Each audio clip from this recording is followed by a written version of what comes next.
Have you ever found yourself doing something small that might be driving people away?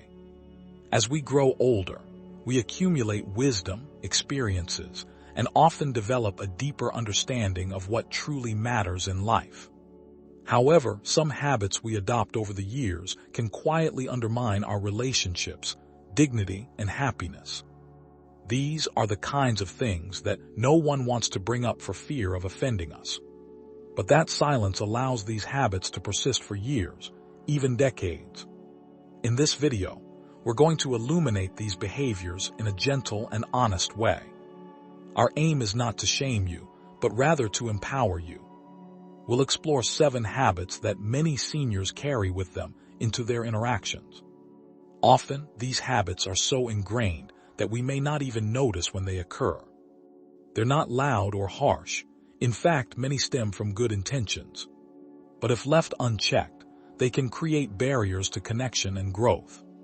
If you've ever wondered why certain conversations don't unfold the way you hoped, or why some people seem to withdraw, these habits might play a role. Recognizing them is the first step toward making positive changes. Stick with us until the end, because not only will you learn how to identify these behaviors, but you'll also discover simple shifts that can help you connect more deeply, feel lighter, and carry yourself with the grace and confidence you rightfully deserve. You might even see a reflection of yourself in some of these habits. That's perfectly okay. We're here to grow together, not to judge, so let's dive in. The first habit we'll discuss is the tendency to constantly compare everything to the past. There's a certain comfort in reminiscing about the past. You may feel that the music was better, the prices were more reasonable, and the experiences richer. It's only natural to look back fondly on those times. However, this is where it can become problematic. When every present moment is compared to how things were, those around you may start to feel unheard, and you may come across as stuck in the past. This habit often creeps in slowly. You might hear someone talk about a new method of doing something, and before you even realize it, you find yourself saying something like, "Well, back in my day," or "that would never have worked in the 1960s. You may mean this as a way to share wisdom or insight, but it often comes across as dismissive. It sends the message that the present is somehow lacking. When that tone becomes the standard in your conversations, people may start to tune you out. Younger individuals, in particular, may feel judged simply for existing in a different era. They might stop sharing their excitement about new things because they don't want to hear how those things don't measure up to your experiences. Even your peers, those who share similar memories, may grow tired of hearing the same comparisons without making room for current experiences. Cherishing the past can feel warm and inviting, but when it serves as a constant reference point, it becomes a wall separating you from those in front of you. Let's consider George, a 79-year-old former school principal. One day, his grandson came to visit and excitedly showed him a new video editing app. George's initial instinct was to say, "When I was your age, we didn't waste time on things like that." However, something held him back. Instead, he asked, "Show me how it works." An hour later, they were both laughing and editing an old family video together, bridging 2 generations through curiosity rather than comparison. The past has undoubtedly shaped who you are, but it shouldn't dictate how you engage with the present. Life is still happening right now, filled with stories waiting to be told, ideas ready to be born, and moments worth celebrating. When you meet people where they are, rather than dragging every conversation back to your past, you keep the connection alive and thriving. You can still honor your memories without using them to belittle someone else's reality. Phrases like "that's interesting," "tell me more," carry much more weight than "we had it better." Remember, every generation faces its own struggles and strengths, including yours.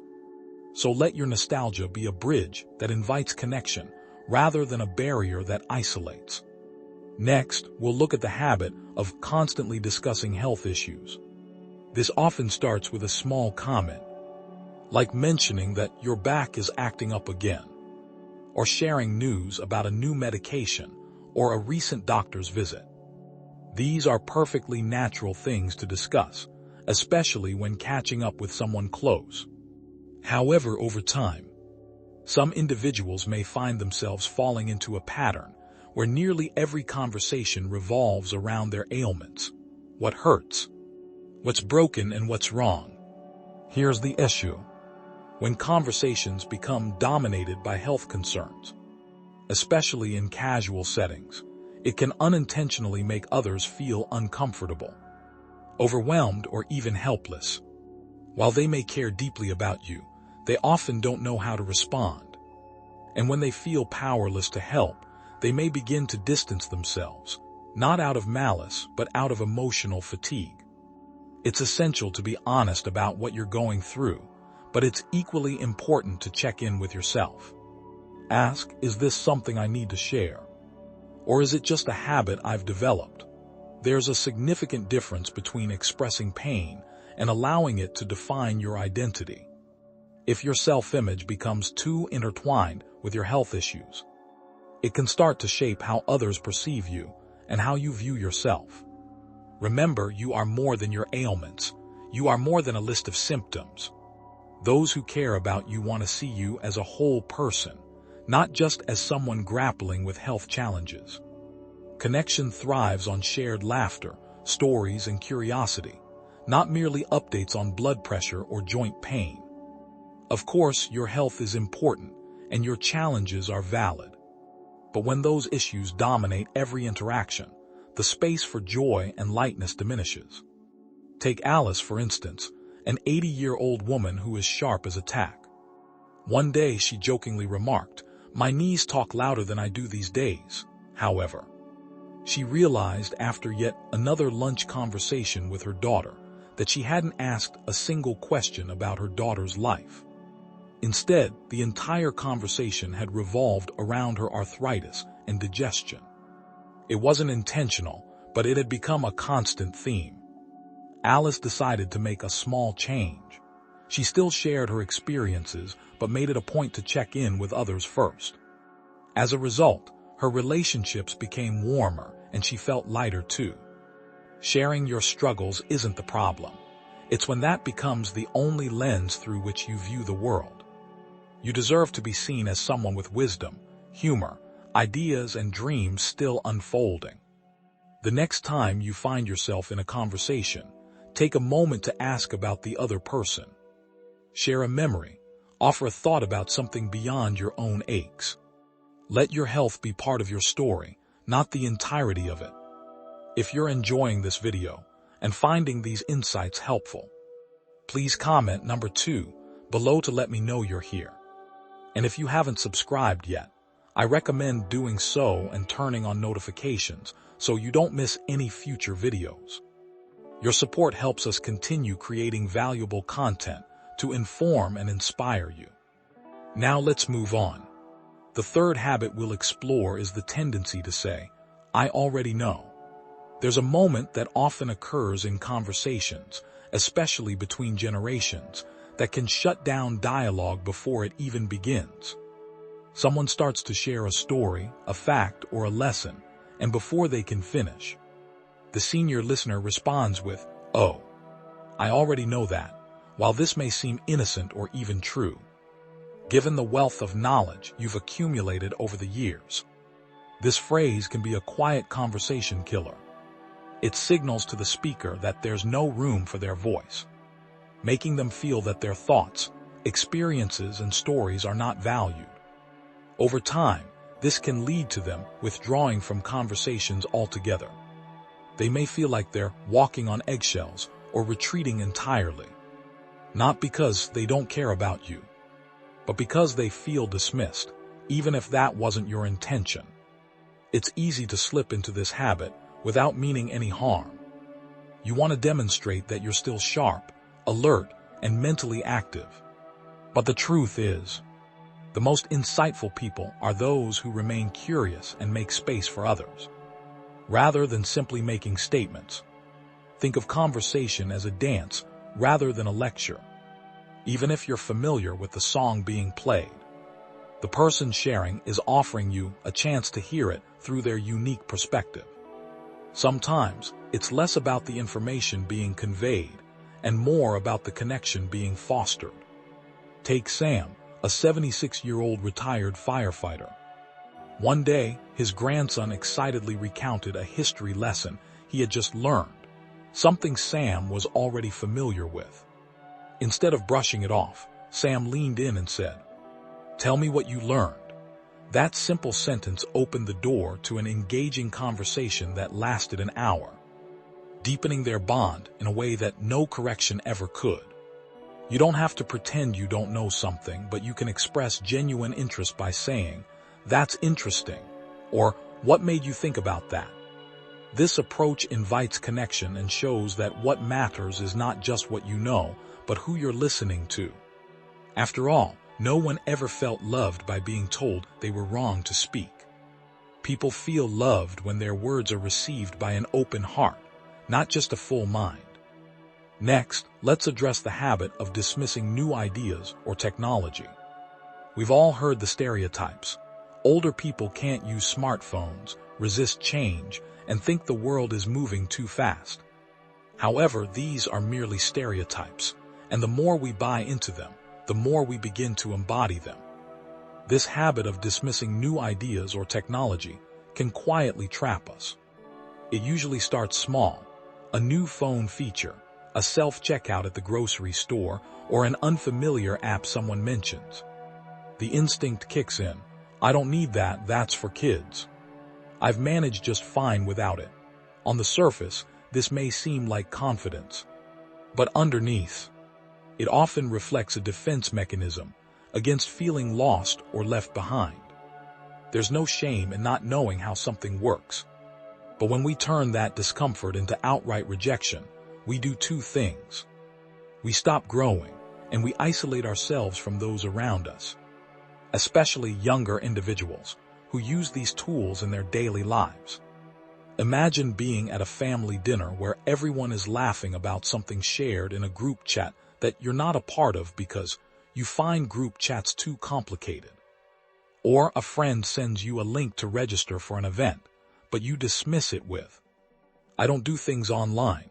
Each time you opt out of these opportunities, a small piece of connection is lost. This doesn't mean you have to embrace every new thing blindly. But when you consistently meet new ideas with resistance instead of curiosity, people may stop trying to include you. Not because they don't care, but because they feel you've already decided to sit out. There's something deeper at play when we stop learning. We hinder one of the most powerful aspects of the brain, neuroplasticity.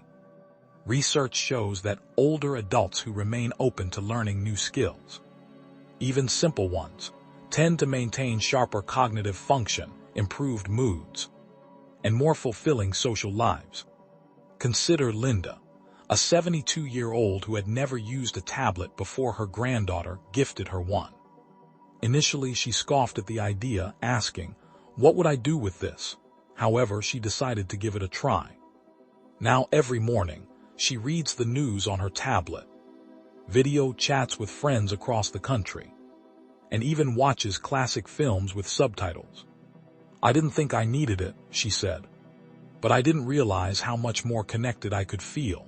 The key isn't to become a tech expert. It's about staying open and saying, "Show me," instead of dismissing it with, "I'm too old for that." Every new experience should be viewed not as a threat, but as a potential enhancement to your life. This habit of shutting down new ideas is not just about gadgets, it's about mindset. It reflects a willingness to stay flexible and continue expanding your world, rather than shrinking it. The reality is that, as we grow older, we need to be more intentional about fostering growth. It doesn't happen by chance, it happens by choice.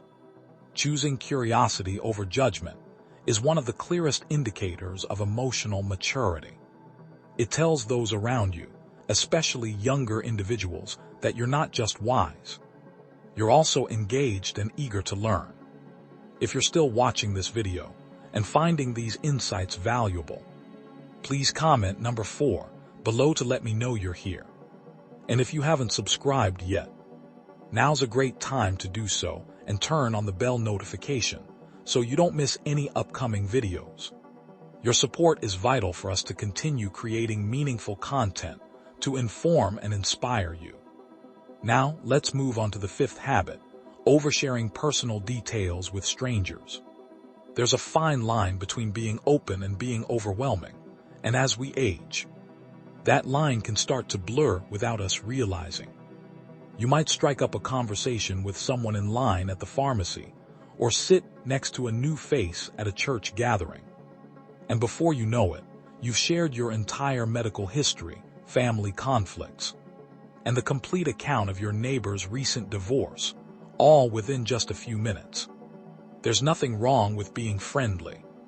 Many seniors grew up in a time when talking to strangers was a part of everyday life, a way to connect and build community. However, times and social norms have changed, and what may have once felt like casual neighborly conversation can now come off as too much, too soon. Oversharing often happens when we crave connection, especially when loneliness creeps in or when we haven't engaged in meaningful conversations for a while. In those moments, we may let everything pour out the moment someone shows they're willing to listen. But here's the hard truth.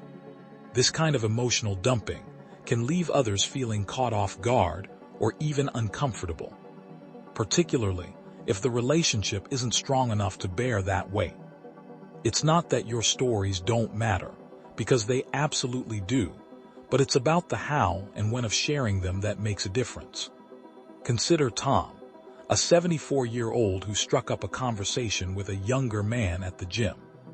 Within 10 minutes, Tom had shared details about a recent surgery, how he no longer spoke to one of his sons, and how his last 3 birthdays had been lonely. The young man listened politely, but he never returned to that conversation. Tom wasn't trying to push anyone away. He was genuinely seeking connection. However, the imbalance of the conversation was too heavy, too fast. Healthy connections require time and balance. One of the greatest skills you can develop at any age is learning when to hold back just a little, not to be secretive, but to respect the space that relationships need to grow. Instead of diving straight into your deepest challenges or private life, start small. Ask a question, share something light, allow the other person to open up as well.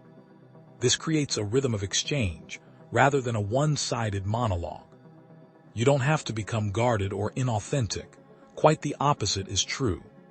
When you learn to share thoughtfully and intentionally, your stories will resonate more deeply with others. People want to listen, not out of obligation, but because they're genuinely interested. Remember, sharing isn't just about what you say. It's also about timing, context, and care. When you respect these elements, you demonstrate emotional intelligence, self-awareness, and social grace. In turn, you'll find that more people are willing to open up to you as well. Moving on, let's discuss the 6th habit, dominating conversations with long stories. Storytelling is one of the great gifts that come with age. You've lived through moments others have only read about, and you've witnessed the world change with your own eyes. Sharing those memories can be a powerful way to educate, inspire, or simply connect with others. However, when storytelling turns into conversation domination, it becomes a different issue altogether. This habit can make others feel small, silenced, or simply exhausted. It's easy to miss when this behavior begins. You might be in the middle of a conversation, and something someone says triggers a memory. You start talking, and before you know it, 15 minutes have passed, and no one else has had a chance to speak.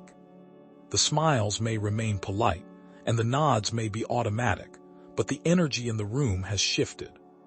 The truth is, lengthy, uninterrupted stories, especially when repeated frequently, can drain people. It's not that your experiences aren't interesting. It's just that people connect through exchange, not through lectures. When one person monopolizes the conversation, even with the best of intentions, others may feel like spectators rather than participants. You might not even realize it's happening. After all, you're just sharing what comes naturally. But if you notice people stop making eye contact, glance at their phones, or attempt to change the subject, they're not being rude. They're trying to re-enter the conversation. This is particularly true in mixed-age groups, where younger individuals may hesitate to interrupt or redirect an older adult out of respect. They might stay quiet, but inwardly they're checking out. Over time, this can lead to fewer invitations, fewer phone calls, and fewer visits. Not because they don't care, but because they feel they can't get a word in edgewise. Let's take Barbara, an enthusiastic 78-year-old who loved sharing stories from her time as a nurse. Initially, her family and friends enjoyed listening to her tales, but eventually, they began to dread gatherings where Barbara would dominate the conversation for an hour without pausing.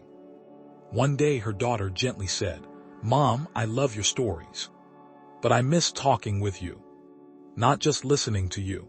That moment sparked a change. Barbara didn't stop telling stories. She just began to ask more questions in return.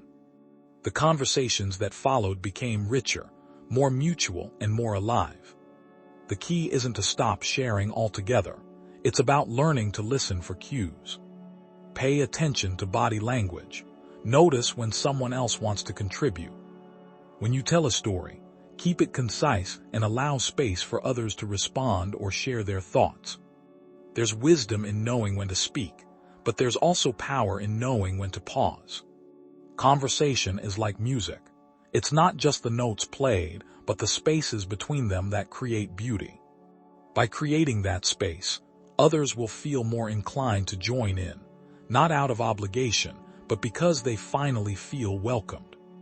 If you're still with us and finding this video helpful, please comment number 6 below to let me know you're here. And if you haven't subscribed yet, now might be the perfect